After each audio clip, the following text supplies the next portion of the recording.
Size loidi loishalle bako laga badane puchon cholaba dress ti sida loishalli ne ba moi school gi moi gi fancy dress competition je ma jo yaona select tawre adu dugi tawrine samje nga tang kangan gi ge chandon ga di loi ko e to di ngo se chandon ga di loi ko e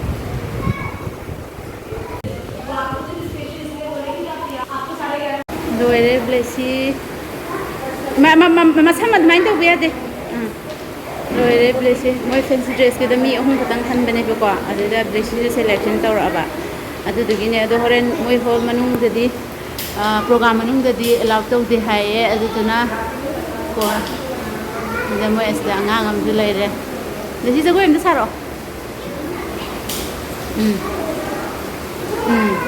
yam haye makut ji kana swain sa de ni ya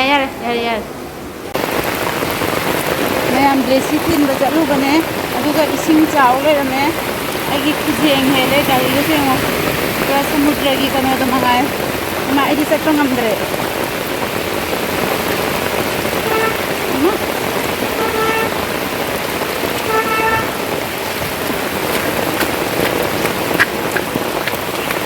nai yae wait lift gi re iwa nung si Singtao is the Libera. I think what the details of the leadership and lake on it. Singy for the of me. I did bless you to the Tiluga neighbor. You do the lawyer. The lazy look tax Harry. Put an angle to prefer a card in a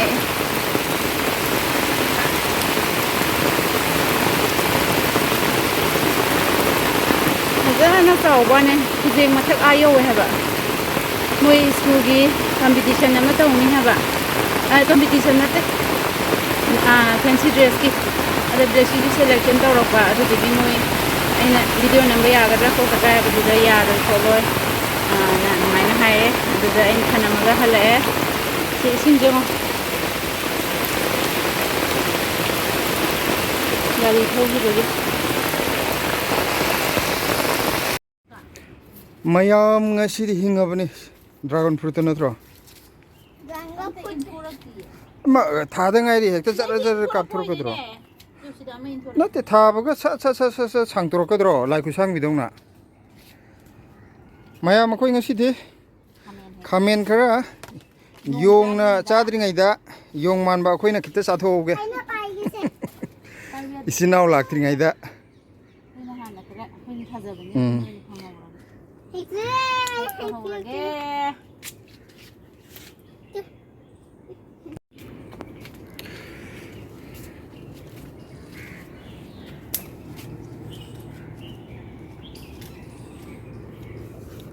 Coba paliba. Nan yung na net kano toroga masaba khakta na tana tai phoidal nga chakhi budo. Adu chalam draga di. Pi ju li da lai bane ko. Pet la. Asidi nauri. Tai lai tramani ko. Yare ya. Anga ko papa gi nu thoi khar cha hon gi ke amuk chaur khini be hena. Yare ahum pali bu ko khara pi nangi je amadi picture pi nang hekta li je sila adu do khara masak se ari ba mal en toriba tu sidi li ra ban tu kan da hoi amma si ke mana de ba maya matha ka khalam ni na umorok ta kano umorok se phaja palam na umorok ta ulora yening da bra yening am ni da akoi di yamna inungai ai asum da ge kano het ke nang ko na nam ba lore la kai he ke hana kon ba mang ton la mayang ton ju het ke saugri ga saura avni si umorok sidi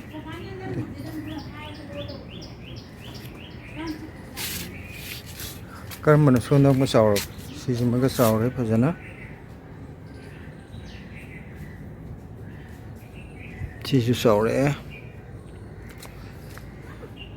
hana tamak pakanggun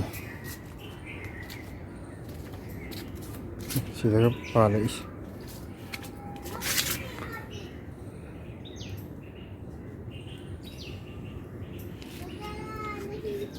si yende mani je madi lai sawi pha kan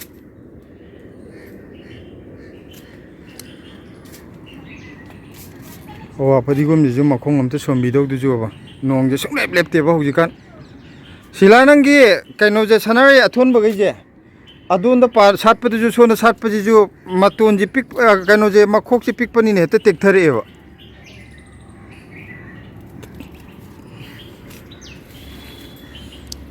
pandi yam pal avani masa am sam chu yam tam ai si jina chawra ga khara ngangak pa ga hor pa du di haidi pura morok sim tonga na phan phan chongthora kan da di yamna pal podu werne ba si ne ngo kaino na kari na yong na charam mira pikokla charam mira khangde tu umorok chi sik thalami ya thadare mi sik thalaga so anda jo ai si da to jo sathu ome kamen akhabi ge loin mak maton thadat lamme tule tudi thanam je kamen akhabi si masih haidi usiek masa masu nateba pikok oiramba yai natragana yong oiramba yai haidi heavy oiba kanguna oiduineba chawgraba tinggang ju pano poche thudek pa raiba nateba tu mayam khoi kengoi do handa kalenda loinong sira khitang kha khingau bodu dagi amo hoji khagar hogot pa hore handa ki nungsa du da mayam sidarurabu phagla do mala sidai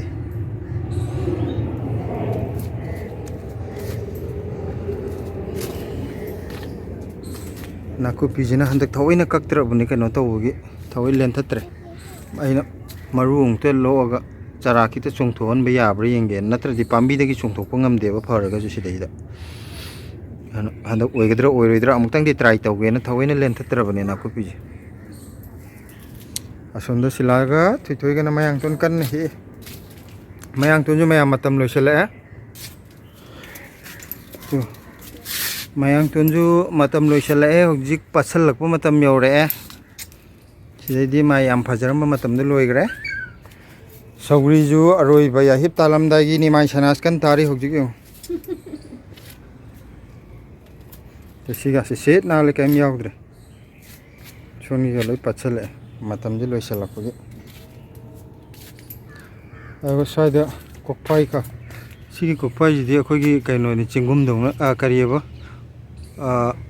kangla yen dong tau si jule pukter khar dong ni nong ji chuman ba jane mai matam lo shalak paga machai nga ngai hor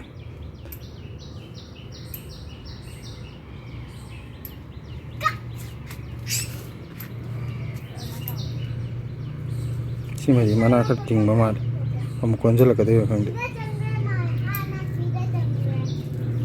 sila sigi angang baje kaino to ngasi he chaba konagadra chara phane he yagadra si chara am chajira khang sira sigi asangba jira kaino ani je manungda am char asangba je hana charaga si khar matam khara thamgi gebra ai ya da saugri bu thongadi kasu kai sigi sanare ju oidong mandre khara budi pomi pibam am chadi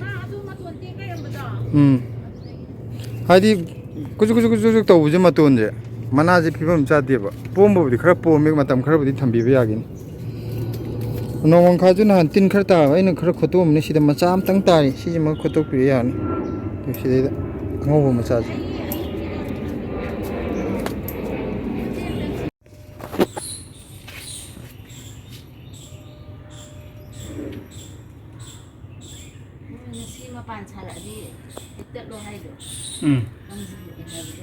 mane mapan lu chakhi dena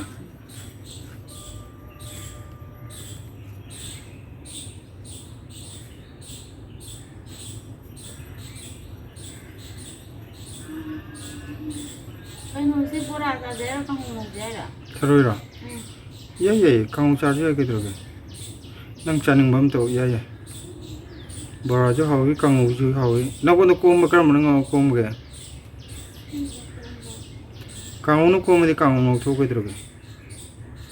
Sida boradi dum chaidana. Sida kangu chaji na nam na hairo. Ya ye du ya ye du ya.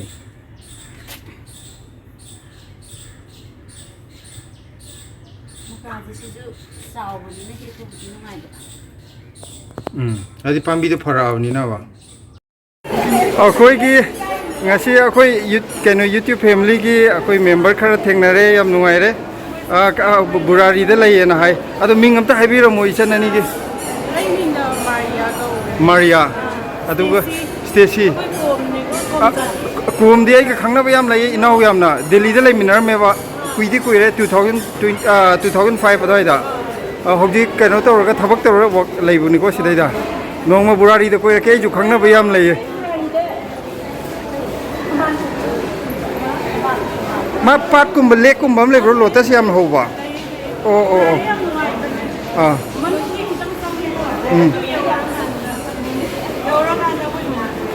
ado nongma lake ado thengner je ko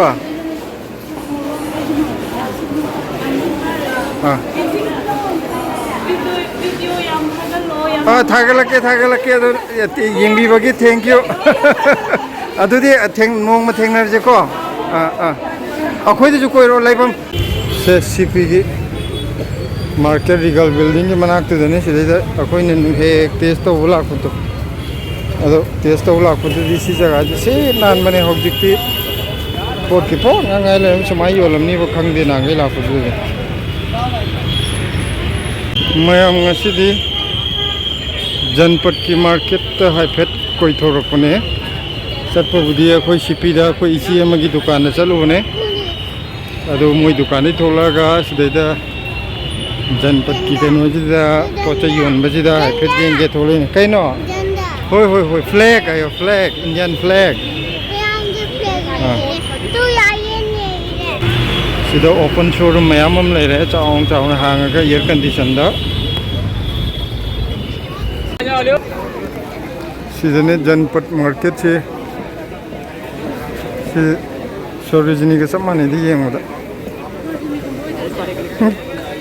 Sorojini na khang de da moi tongan ba mai makhan nei dun adam amai dun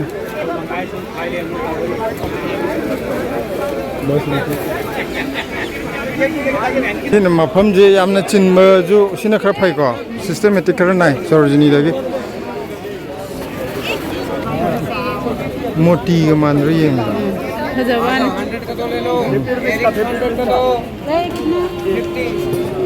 lupa yang kai ni ye sana je yeng badu di masana le ये भी दे दूं तो का दो आइए तो का दो कलर में आंगी ड्रेस में चुन में आंगी कलर जिंदगी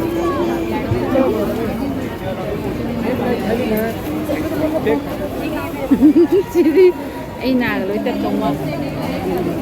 Suatu di mana sana sih mamal ni. Kira Strawberry je, mau strawberry. Strawberry nanti. Strawberry ni. Bila mau dira.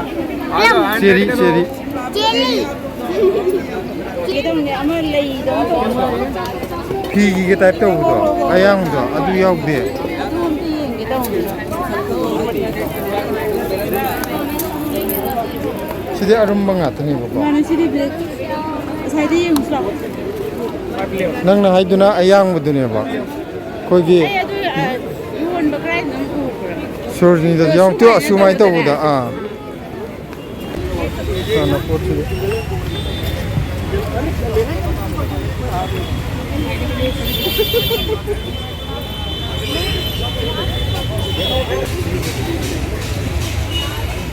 Pasal berapa beka? Ada di lohong macam apa? Kumada pu dah malah nak pina.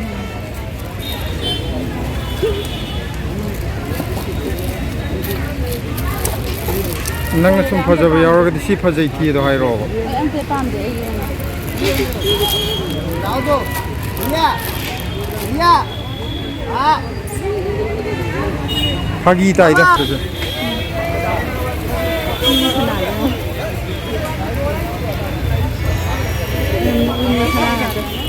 지금 छोटा number छोटा बड़ा